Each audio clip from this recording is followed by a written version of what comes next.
بسم الله الرحمن الرحيم. الحمد لله رب العالمين، والصلاة والسلام على أشرف المرسلين سيدنا محمد وعلى آله وصحبه أجمعين. اللهم صل على محمد وعلى آل محمد كما صليت على إبراهيم وعلى آل إبراهيم، وبارك على محمد وعلى آل محمد كما باركت على إبراهيم وعلى آل إبراهيم في العالمين إنك حميد مجيد. اللهم انفعنا بما علمتنا وعلمنا بما ينفعنا إنك أنت السميع العليم. أما بعد، walaalayaal daawadayaasha wanaagsan, waxaan idin leeyahay ramadaan kariim. meel walba aad dunida ka joogtaan, ilaahay waxaa idinkaga baryayaa bishaan barakaysan inuu khayrkeeda dhammaanteedona waafajiyo, nagana dhigo kuwii naarta laga xoreeyo oo jannada loogu bishaareeyo insha allahu tacaala. bishaan ramadaankiisana ilaahay uu khayr iyo baraaro iyo barwaaqo iyo waddankeenu nabad ah nagu gaarsiiyo. آمين يا رب العالمين. أنت كدب إن شاء الله تعالى مقعي وحالي عبد العزيز عرب. ما أنت وحن بلابنا برنامج أما برنامج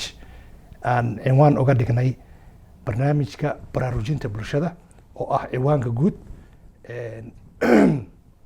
وحنا هاس إيمانا يا عنوان كأن هذا عن بلابنا وحوي سلسلة ده جيد الصعد كنرشة حاجة كلمت حاجة سأصعنا عنوان كاسوي. marka insha allahu tacaala waan fasiri doonaa, waana qeexi doonaa ereyada waxa ula jeedno iyo waxa ay kala yihiin. marka intaanan aan barnaamij u gelin, waxaan jeclahay inaan afeef yar iyo arar aan soo gudbiyo. afeeftaasoo oo kow ah programkan ama barnaamijkan ama silsiladan aan bilownay. waxaa weeye waa silsilad basekeeda ama asaaskeeda uu yahay diinta islaamka oo aan diinta ka hor imaanayn, laakiin si kastaba ha ahaatee ma aha barnaamij ka hadlaya diinta islaamka ama shareecada islaamka ama fiqiga ama axkaamta iyo wax lamid ah. shaqo kuma laha, laakiin waa barnaamij islaami ah guud ahaan marka la eego. sidoo kale waxaan jeclahay inaan ka afeefto afkaarta barnaamijkan uu xambaarsan yahay ama uu keeni doono. daruuri ahaan ma aha mid anigu aan qabo ama mid aan rabo daawadayaasha inay qaataan, laakiin waxaa weeye waa afkaar oo cilmi ah aan soo bandhigi doono. marka qofku isaga ayay khusaysaa oo ay khaas u tahay waxa uu doono inuu fikirkaas ka qaato ama uusan ka qaadanin, laakiin muhiimaddu waxaa weeye keliya in afkaartii lasoo bandhigo oo laisla wadaago. barnaamijkan waxaa weeye wuxuu ka kooban yahay maadooyin fara badan. waa interdisciplinary program oo ah maadooyin fara badan oo kala duwan. aasaasna waxaa u ah taariikhda, sooyaalka taariikheed ee dunida iyo sayniska. waxaa kaloo soo hoosgeli kara theology ama arrimaha wax diinta ku saabsan ayaa soo hoosgeli kara. waxaa kaloo soo hoosgelaya maad fara badan oo cilmi oo dadka la barto. ayaan qaybo kasoo kala qaadanaynaa si aan uga jawaabno su-aasha barnaamijka oo ah xagee ka nimid, xagee soo soconaa. qeexideeda waa ugu imaan doonaa.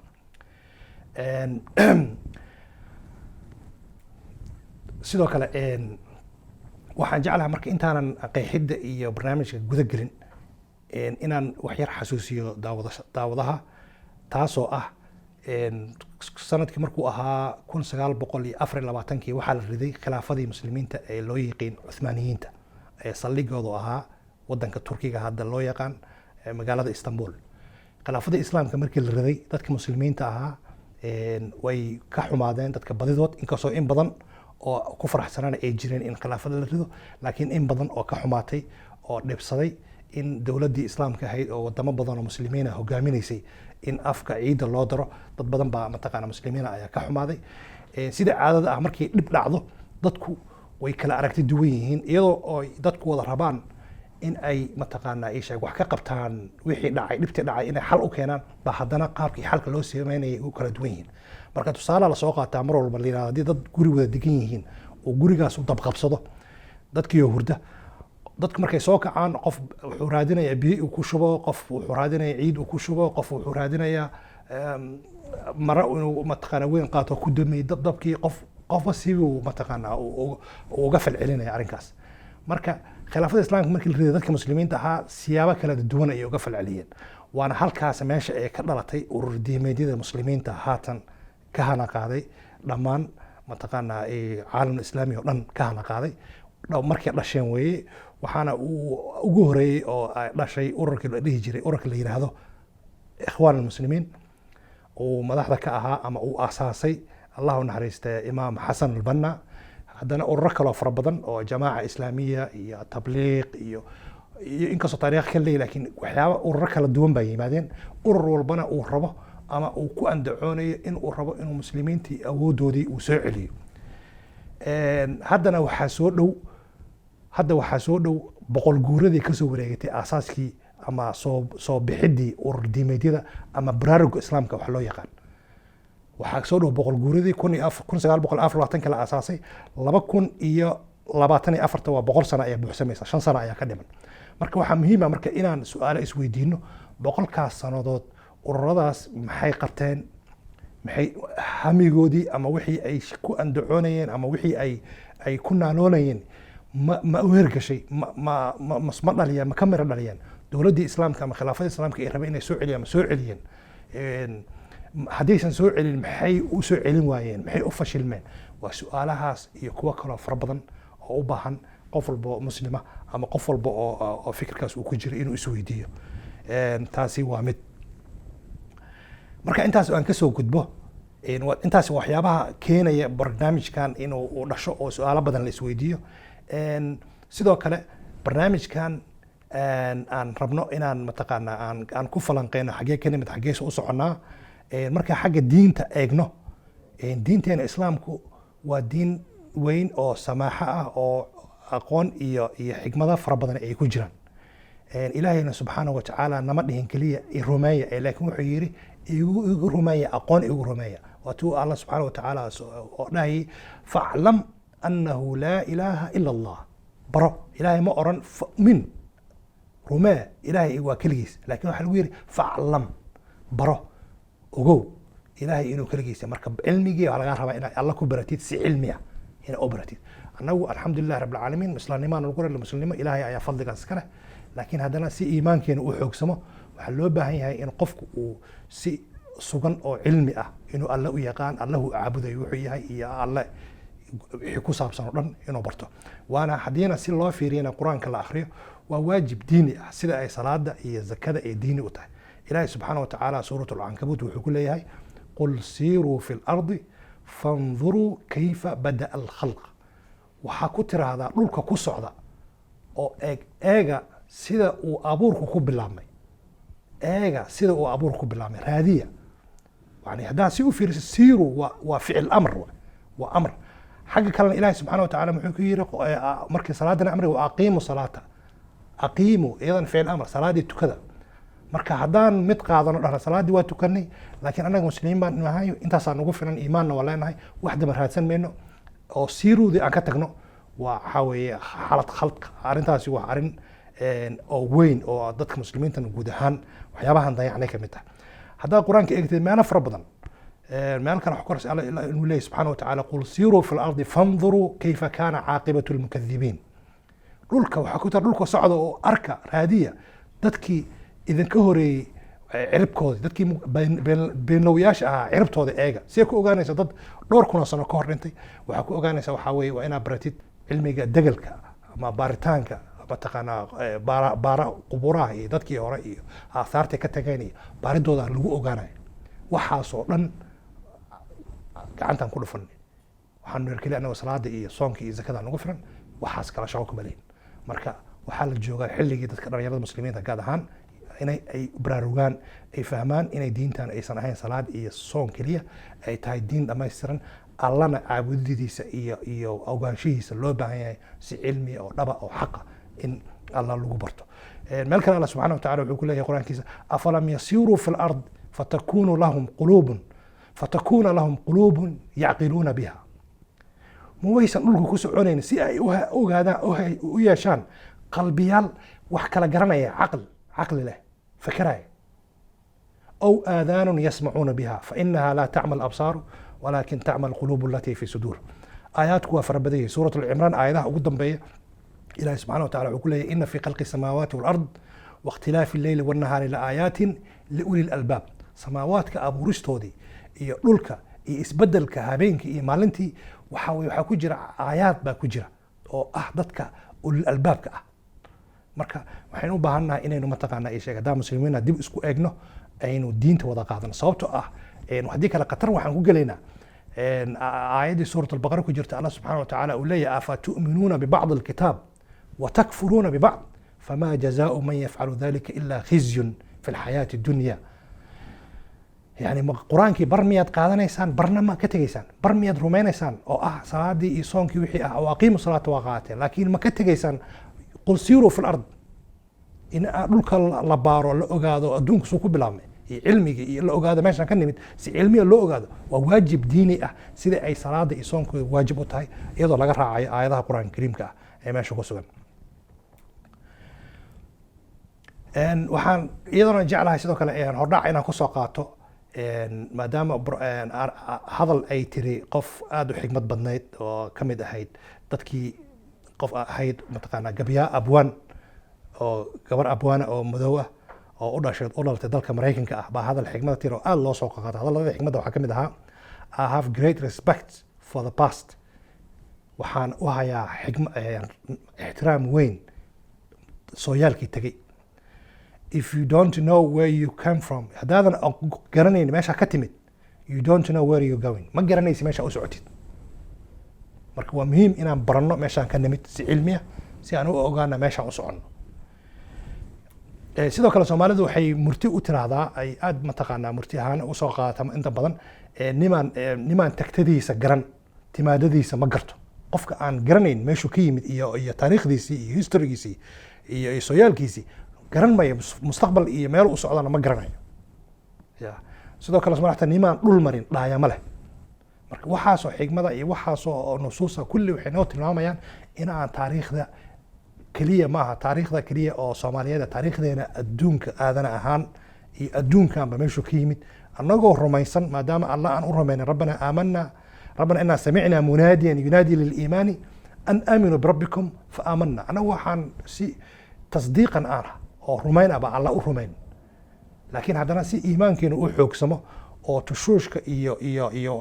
khalkhalka iyo ummadaha soo kala dhaxgal oo noo soo gelin waxaa loo baahan yahay si cilmiya oo sugan inaan u baranno taariikhdeena iyo meeshaan ka nimid. haddaba aan u nimaana qeexidda marka maxaa ula jeednaa waa maxay geedi socod. ciwaanka barnaamijka waxaa weeye geedi socodka nolosha xaggee ka nimid xaggees u soconnaa. geedi socod waxaan ula jeednaa geedi waad garanaysaan geedi waa guurid in la guuro. geedi iyo socod labadii erey la isku darayna waxaa waaye waa geedi joogto ah socda oo aan hakad lahayn. nolosheenna anagu hadda aan joogno waa si walbo aad mataqaanaa meel u degtid waa safar baanaa. nabiguna sal ly slam waatuu in badan xadiisiisa ku sheegay inuu yahay qof musaafir oo kale musaafir ah oo geed ka harsaday qoraxda haddana socodkiisa sii wato kala camal adduunkan inuu saas ku yahay. marka inaga ahaan aadan ahaan iyo abuurka halkaan u nimid socod geedi baan ku jirnaa geedi socod. marka saas ayaan geedi ula jeednaa.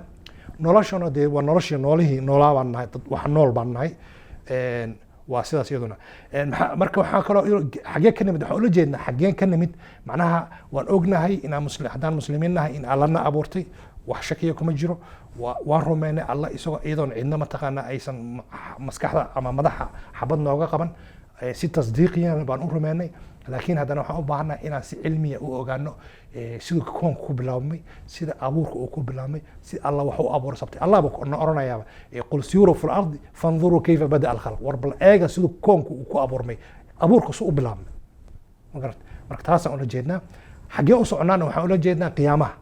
waxaan rabnaa oo ognahay waa rumaysannahay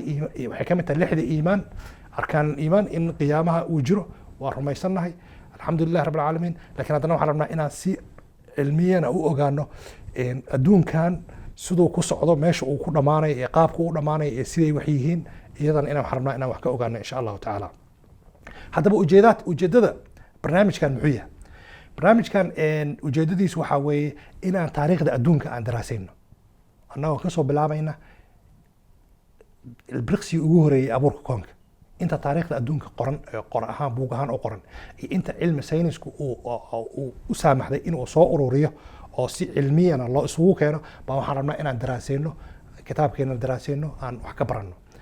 sidoo kale waxaan rabnaa inaan baranno oo iyadana si ilgooni aan saarno horumarinta aadanaha horumarka aadanuhu markii ugu horeysay uu yimid adduunkan siduu ku bilowmay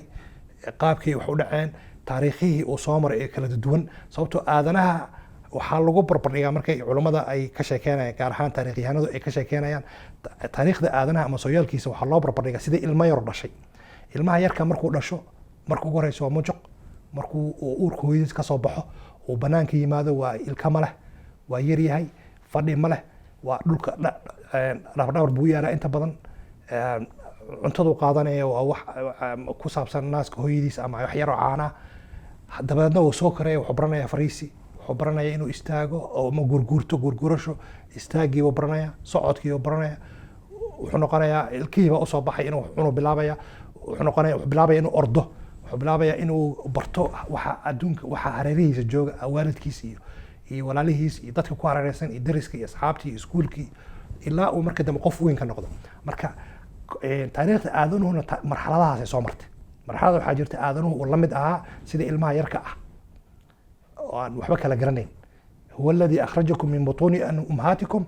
laa taclamuuna shay-an alla waatuu yidhi alla waa kan idinka soo saaray uurka hooyadii idinkoon waxba kala garanayn aadanuhuna xilli waxaa jirtay uu waxba kala garanayn uu zira ahaa ilaa uu markii dambe uu soo kabxay uu soo koray sidoo kale waxaan rabnaa inaan mataqaana daraasayno in aan boorka ka jafno bulshadeena Soomaaliyeed iyo qaab fikirkeeda iyo qaabka ay mataqaana ay adduunka ula jaan qaadayso waxaan rabnaa inaan boor ka jafno waxaan kaloo sidoo rabnaa inaan adduunka la jaan qaadno haddaan Soomaali nahay burburkii nagu dhacay fara badnaa oo dhowr 30 sano ku dhawaadka ahaa waxa ay dib noo riday in badan ay dib inoo riday oo ilaa iyo dadka qaarkiis ay culimada qaarkood ay yiraahdaan ilaa 200 sano ilaa 300 sano ayaan dib uga dhacnay mataqaana ay sheeg adduunkii kale si kastaba ahaatee wataasi waa dood si kastaba ahaatee laakiin waxa xaqiiqa inaan dib dhac uu nagu yimid dib dhac aqooneed dib dhac bulshadeed dib dhac dawladeed asaasaadka waxyaabihii asaasiga u ah nolosha sida caafimaadka waxbarashada dhaqaalaha waxaas oo dhan ayaan aad uga dib dhacnay dadyo kale ee asaageena marka iyadana waxaan rabnaa inaan ayadana aan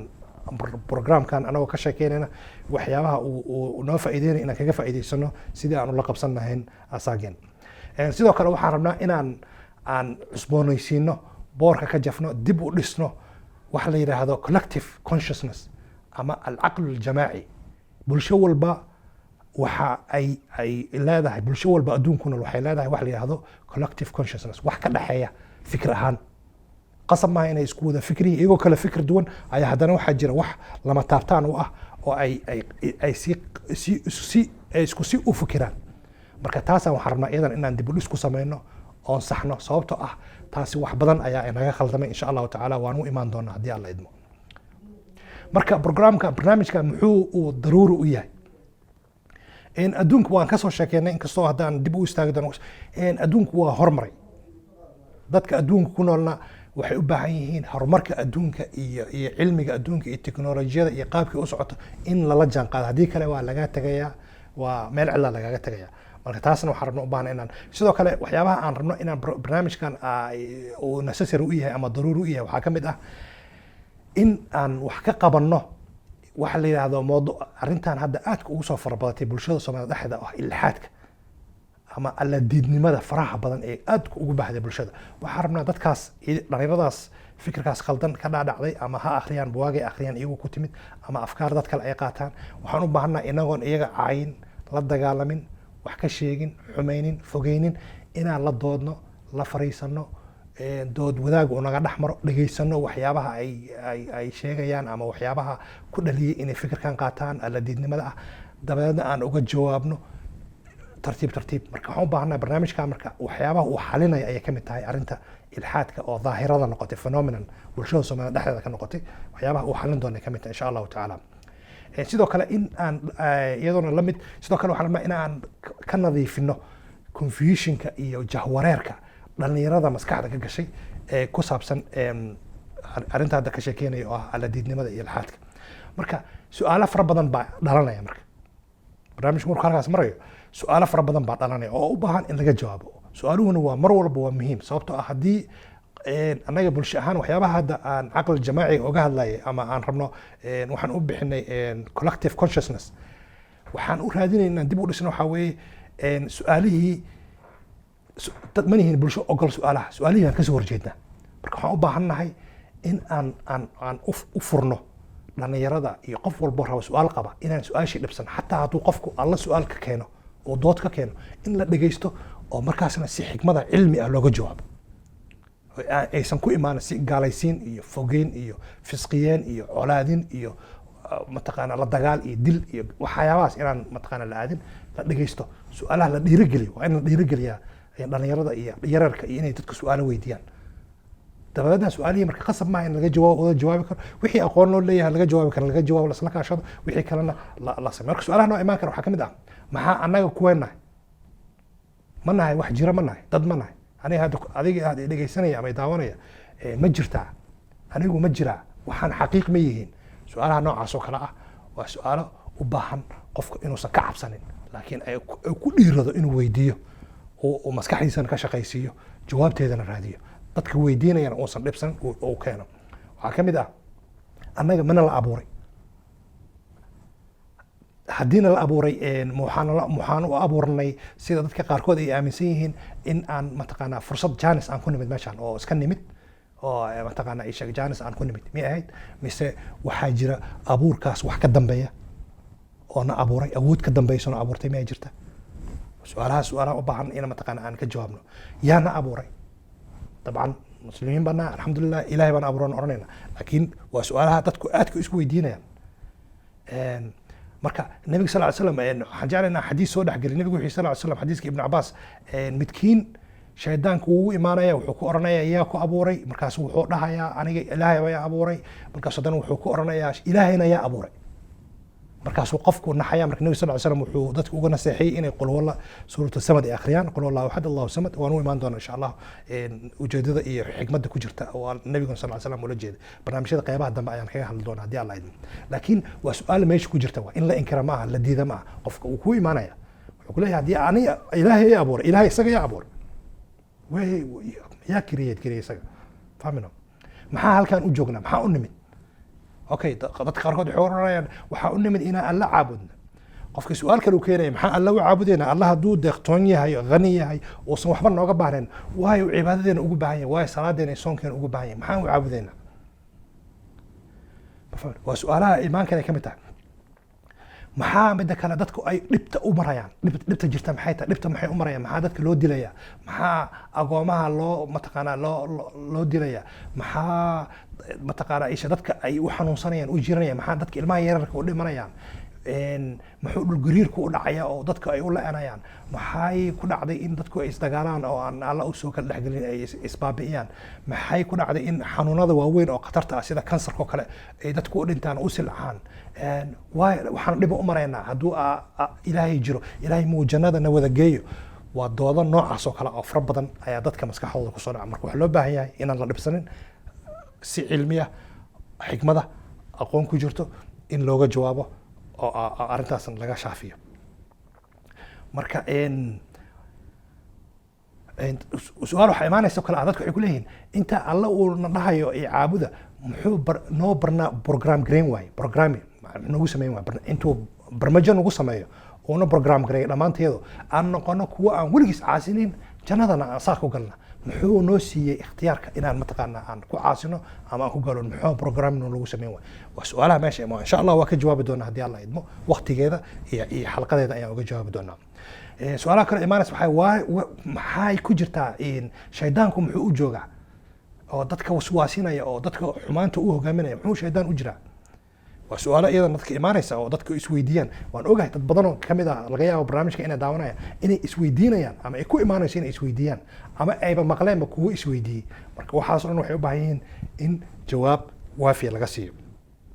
su-aasha kale imaanaysa waxaa waye xaggee u soconnaa? waa imaanaysa, waa cinwaankii barnaamijka ka mid yahay. iyadana insha allahu tacaala qeybaha dambe barnaamijka ayaan iyadana kaga jawaabin. marka si aan mataqaanaa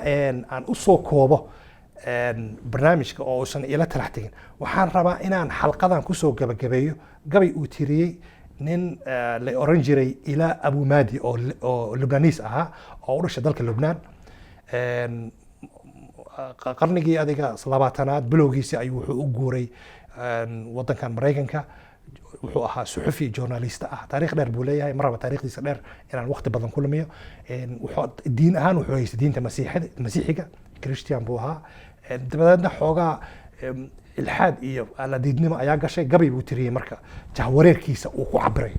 gabayga marka af carabi weeye waan sheegayaa waana turjumaya insha allahu tacaala gabayga waxaa kamid ah xikmadihiisa waxyaabaha uu yiri waxaa kamid ahayd ji'tu laa aclamu min ayna walaakin ataytu waan imid ما قرني ماشان كإمد لكن وان إمد ولقد أبصرت قدامي طريقا فمشيت لبدي ذا اللغات أي وحي أركين وضدي أي كسعدا وسأبقى ماشيا إن شئت هذا أم أبيت وضدنا نوام كسعنا يا هدي أن ربه إي هدي أن ربين هدي أن يالو إي هدي أن نديد وانكو خصبنا كسعدا كيف جئت سيدان كو إمد كيف أبصرت طريقي سيدان كو إمد وضدي إذا سيدان كو أركي لست أدري ما قرني أجديد أم قديم أنا في هذا الوجود موحن أعمد عصب مسمد قديم وجود كان أحديث ميان كو عصبه ماشان مسوان كو محن ولقي واجر جري هل أنا حر طليق أم أسير في قيود أنا موحن أعمد حر أو فصحن أو وحو دون سمينيا أو وحي مسكحيس كسر على سمين كره أم أسير في قيود مسو حانا متحبسا أو حرقك وحرا هل أنا قائد نفسي في حياتي أم مقود أنا مو حانا نك نفتي سو هجامنية أو نروشي سكو هجامنية مسو حانا مثل هجامنية أتمنى أنني أدري ولكن ويري إلى وعيري وجعلان لها إن الأجهي لكن لست أدري ما قرني وطريقي ما طريقي ودديد أطويل أم قصير ما مد ديربا مسوا مد قابن هل أنا أسعد أم أهبط فيه أو أغور أنا ومحانا هاي مد فولا يا وددا ما وحيتها سيدا بور لفولا يا كلا مسوا حنا هاي مد كهوبانا يا أو كو دبالنا يا كو دحلومي أو سيقد قدومي هل أنا سائر في الدرب أم الدرب يسير سرنك أن كسعة مياه صعدة وضدوا ماشي يرتأ بالي هذا درب أما باث في إنجليزي كحلو هذا وضد يرتأ قف كلي كسعة عنكر أو بعديها يكتالا أيو تماما يقول ليه وضد أن كسعة مياه صعدة مثل أنيقا صعدة أم كلانا واقف والدهر يجري مثل لبض يضرب وتاجنا هي أنيقا إيه وضد وتاجنا هي waxa socda waa adduunka ama xilliga lastu adri ma garanayo yiri marka insha Allah taala barnaamijkeeni maanta intaas ayaan ku koobi doonaa hadii Allah idmo insha Allah taala barnaamijkan kan xiga xalqada labaad waxaan ka hadli doonaa manhajka aan u marnay silsilada geedi socodka nolosha xagee ka nimid xagee soo soconnaa ciwaankaas barnaamijka manhajkii aan u marnay methodology ayaan ka hadli doonaa iyo waxaan ka hadli doonaa insha Allah taala haddii alla nafta noogu gaarsiiyo waxaan ka hadli doonaa cinwaanada barnaamijka ee faraha badan barnaamijkan sidaan blogga burcayeen cajalada ku sheegay wuxuu noqon doonaa barnaamij dheer waxaa laga yaabaa sanad 2 sano 3 sano inuu muddo badan iska qaato sababtoo ah xalqad dheer oo aad garan kartaa waxaan ka soo bilaabaynaa bilowgii adduunka waxaan soconaynaa ilaa iyo hadda xilligan joogno iyo xilliyadii badneed oo la soo maray markaas haddana qaybta labaad u gudbin doona xaggee u soconaa oo qiyaamihii iyo qaabkii ahayd iyo aan insha Allah taala qaada dhigi doona aad ba maasantiin waa idinkaga mahadcelinaya dhegeysigiina wanaagsan insha Allah taala intaan kooda kulmi doono xalqada xigta waxaan idinkaga tegayaa khayr iyo baraare iyo barwaaqo nabadiino